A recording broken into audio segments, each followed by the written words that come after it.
आज़ाद भारत के गुलाम नागरिक को आपको स्वतंत्रता दिवस की हार्दिक शुभकामनाएं। आपको बड़ा अटपटा लग रहा होगा कि मैं आपको गुलाम नागरिक क्यों कह रहा हूँ। आप आज़ाद भारत के गुलाम नागरिक ही हैं, आप आज़ाद नागरिक नहीं हैं। यहाँ आज़ाद है तो नेता है, अधिकारी है, व्यापारी है और धर्माचारी है, बाकी सब गुलाम है।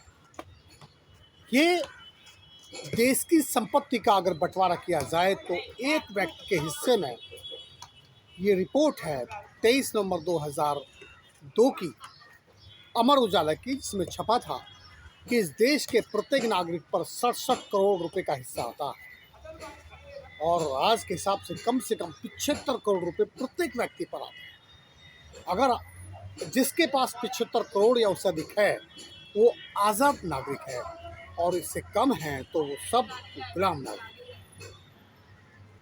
आज भी 74 वर्ष बीत जाने के बाद भी आज भी इस देश में भुखमरी में तमिल में छेंज का लंगोट लगाए घूमता है किसान मजदूर, उसके पास कपड़े नहीं है।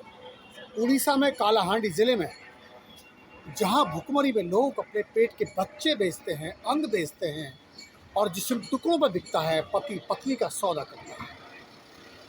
वहाँ की खाद्य खनिज पदार्थों पर कब्जा पूंजीवाद का है, इसलिए वहाँ के लोग भुखमरी में अपने बच्चे बेचने पे मजबूर हैं। और महाराष्ट्र विदर्भ में हर साल किसान आत्महत्या करता है। पूरे देश का आलम है, लाखों किसानों ने, अन्नदाताओं ने आत्महत्याएं की हैं इन आज़ादी के 74 वर्षों में। और बिहार में मुंगेर ऐसा जिला है और छपरा, जहाँ पे लोग चूहे गिलेरी खोजते हुए मिल जाएंगे आपको, और मेंढक वहाँ बच्चे पकड़ के खाते हैं भुखमरी में, और वहाँ महिलाओं को बेचने का व्यापार होता है और प्रशासन उसमें घूस खाता है। और आसाम में चूहे गिलेरी तो लोग खाते ही हैं, वहाँ काले कुत्ते खाने के लिए पाले जाते हैं। और नागालैंड में नागा जनजाति के लोग कीड़े मकोड़े तो खाते ही हैं, पेड़ के कंदमूल, छाल, पत्ते भी खाते हैं। यहाँ तक कि अगर बुजुर्ग माँ बाप बीमार पड़ जाएं तो इनका इलाज नहीं कराते, परिवार के लोग माँ बाप को जिंदा काट कर बांट कर खा जाते हैं। अगर ये आज़ाद भारत है तो मैं इसे आज़ाद भारत मानने से इनकार करता हूँ। हमारे गुरु माननीय स्वराज सिंह जी ने इस देश को 17,212 किलोमीटर पैदल चलकर देखा और पैदल चलकर जाना कि इस देश में आज भी भुखमरी में हांसी पे जीने वाले लोग कितने मजबूर हैं, कितने लाचार हैं और समस्या अनगिनत हैं। समाधान एक ही है और वो इलाज स्वराज सिंह जी जानते हैं। और मेरे देशवासियों, में आपको एक मैसेज, एक सवाल आपसे पूछना चाहता हूं कि क्या देश के ऊपर मर मिटने वाले लोग, शहीद होने वाले लोग, चाहे उसमें सुखदेव राजगुरु हो, अशफाकुल्ला खां हो, शहीद भगत सिंह हो, हजरत बेगम हो, तात्या टोपे हो या बहादुर शाह जफर हो, जितने भी वीर शहीद हुए, जितने भी स्वतंत्रता सेनानी आज़ादी की जंग लड़ रहे थे, क्या वो आज के भारत की जो हालत है इसी के लिए संघर्ष कर रहे थे? नहीं, क्योंकि उन्होंने जो सब लोगों ने संघर्ष किया था लोकतंत्र के लिए, और लोकतंत्र के लिए जो एक विधान बना, एक जो विधेयक पास हुए जिसे भारतीय संविधान कहा गया। भारतीय संविधान की प्रेम्बल जो उद्देश्य है उसमें लिखा है, हम भारत के लोग भारत को एक प्रभुत्व संपन्न, समाजवादी, पंथनिरपेक्ष, लोकतंत्रात्मक गणराज्य बनाने तथा उसके समस्त नागरिकों को सामाजिक, आर्थिक और राजनीतिक न्याय, विचार अभिव्यक्ति, विश्वास, धर्म उपासना की स्वतंत्रता, प्रतिष्ठा और अवसर की समता प्राप्त कराने के लिए तथा उन सब में व्यक्ति की गरिमा, राष्ट्र की एकता और अखंडता सुनिश्चित कराने वाली बंधुता बढ़ाने के लिए दृढ़ संकल्पित होकर अपनी संविधान सभा में आज तारीख 26 नवंबर 1949 ईस्वी मिति मार्च शुक्ल संवत सप्तमी 2006 विक्रमी को आयतन द्वारा इस संविधान को अंगीकृत, अधिनियमित और आत्मर्पित करते हैं। जिन्होंने अपने रजवाड़े खत्म किए, जिन्होंने अपना राजशाही तंत्र खत्म किया, जिन्होंने अपनी रियासतें खत्म की, या जिन्होंने अपनी साहूकारी खत्म किया, स्वीकार किया इस बात के लिए कि हम आज से अपनी सारी चीज़ों का राष्ट्रीयकरण करेंगे। राष्ट्रीयकरण करना चाहिए था ज़मीन जायदाद का, राष्ट्रीयकरण करना चाहिए था देश के नागरिक का, राष्ट्रीयकरण करना चाहिए था देश की प्रत्येक संपत्ति का। लेकिन राष्ट्रीयकरण करने के बजाय लोगों ने निजीकरण कर दिया। क्या ये आज़ाद भारत है? इसी निजीकरण के बदल लाखों लोग बेरोजगार इस देश में हो गए, लाखों लोग सड़क पर आ गए। भुखमरी में लोग रेंग रेंग के अपने घर जा रहे थे लॉकडाउन जैसी स्थिति में, क्योंकि वो जहाँ थे उनको वहीं रोटी मुहैया होनी चाहिए थी। ये जिम्मेदारी थी उन लोगों की जिन्होंने इस भारतीय संविधान की शपथ खाई थी। आज़ादी के 74 वर्षों में संसद में जो लोग गए, जिन्होंने भारतीय संविधान को अपना धार्मिक ग्रंथ माना था, जिन्होंने अपना आदर्श माना था, जिन्होंने अपने भारतीय संविधान के को आइकन मानकर शपथ ग्रहण की थी, उन्होंने अपने भारतीय संविधान को स्थापित करने के लिए कोई न काम नहीं किया। अपने धर्म, अपनी जाति, अपनी भाषा, अपने प्रांत को स्थापित, अपने आप को स्थापित करने में लग गए। यही दुर्भाग्य है इस देश का। सोच कर देखिए, भगत सिंह 23 साल की उम्र में फांसी पर लटकते हैं और अपनी किताब में लिखते हैं,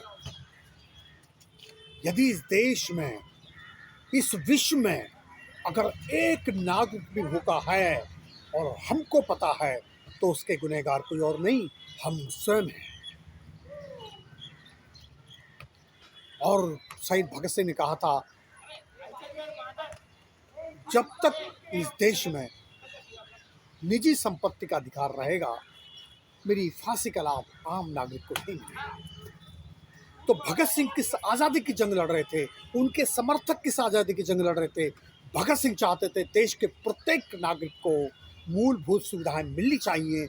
वो उनके अंग्रेज़ों के खिलाफ जंग नहीं थी, जो उस समय व्यवस्था थी, उस व्यवस्था पर काबिज अंग्रेज थे, इसलिए उनके ही खिलाफ संघर्ष माना जा रहा था। लेकिन वो देश के प्रत्येक नागरिक को मूलभूत सुविधाएं चाहते थे, उनको बराबरी चाहते थे। ये संघर्ष था सभी उन स्वतंत्रता सेनानियों का जिन्होंने शहादत दी थी। आकलन कीजिए, क्या वैसा भारत है?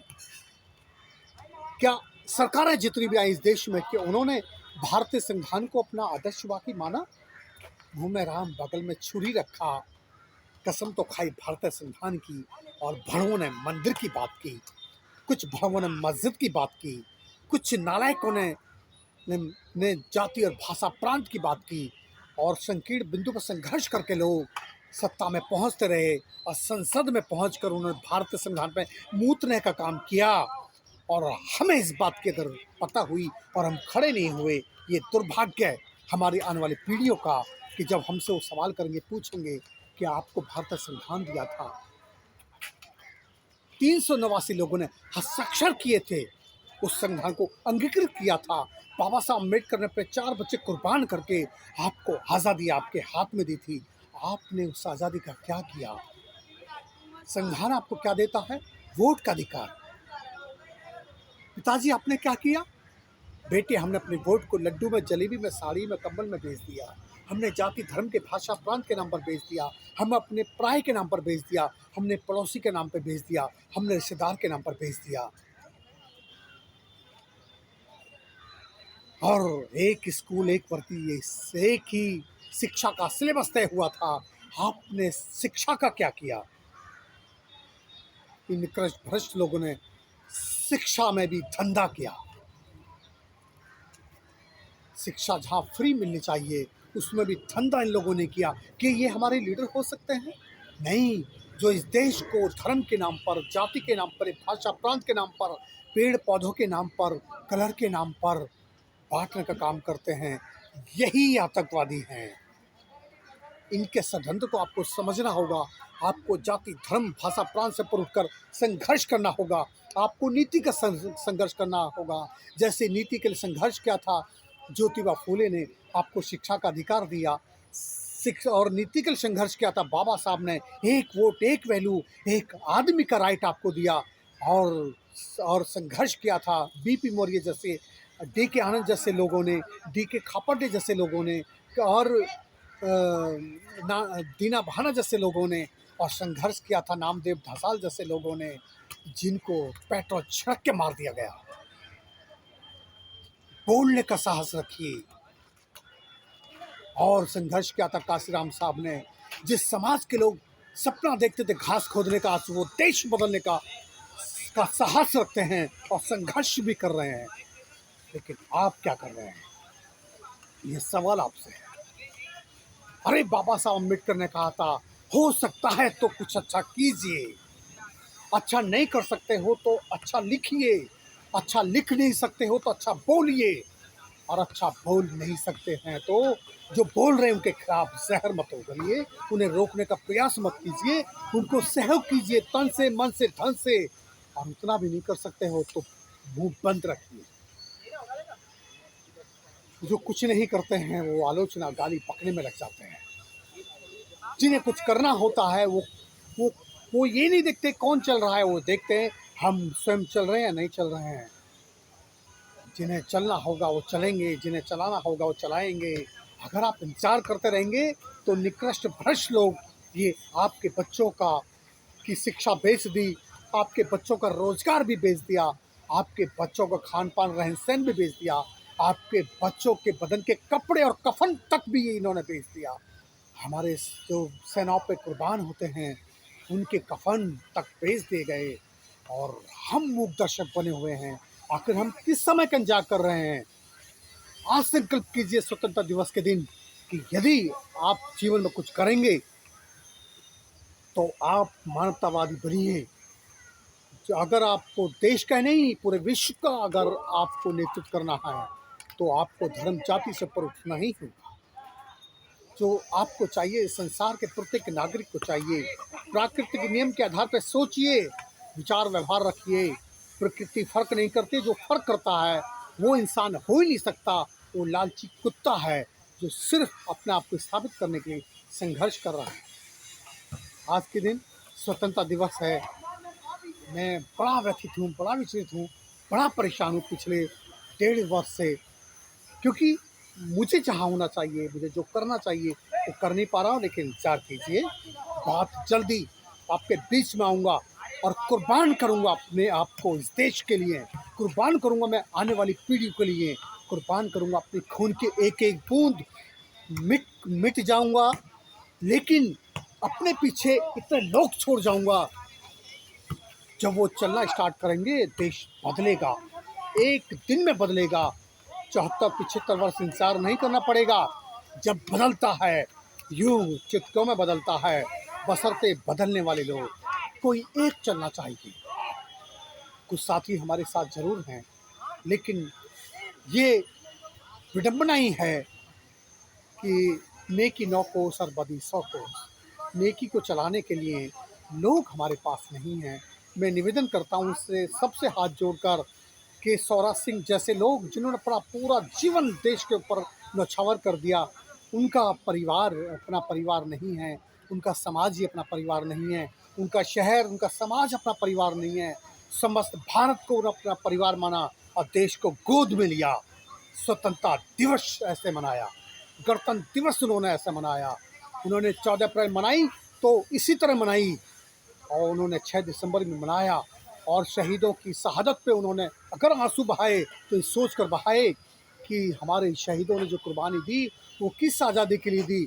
आज़ादी को समझने के बाद, क्योंकि सुभाष चंद्र बोस भी कहते हैं सिर्फ राजनीतिक गुलामी से छुटकारा पाना आज़ादी नहीं होगी, देश की संपत्ति का समान बंटवारा, जात पात ऊंच नीच, सामाजिक बंधनों से मुक्ति और धर्म अनुता, सांप्रदायिकता को जड़ से उखाड़ फेंकना ही सच्ची आज़ादी होगी।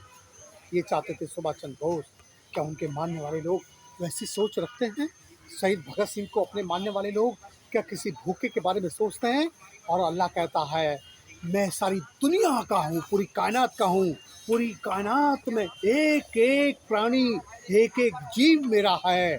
और यदि उसके मानने वाले लोग फर्क करते हैं तो मुसलमान हो ही नहीं सकते, ढोंगी हो सकते हैं। नमाज पढ़ना, रोज़ा रखना, घुटनों से ऊपर ऊपर पजामा पहनना, दाढ़ी रख लेना, और ये सब आइडेंटिटी है, पहचान है। इस्लाम है तो मोहब्बत कीजिए। इस्लाम मुस्लिम हो तो मोहब्बत कीजिए, बराबरी के हक हुकूक के लिए लड़िए, खड़े होइए। जो सिर्फ तुम्हारी बात करता है वो भड़वा है, तुम्हारा नहीं है, वो किसी इस्लाम का सगा नहीं है।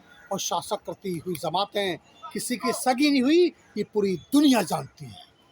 सगा वही है जो अपनों से ऊपर उठा है।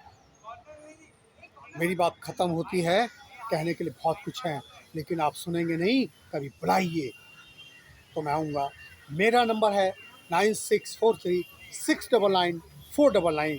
जय भारत, विजय भारत, जय संविधान, जय भीम।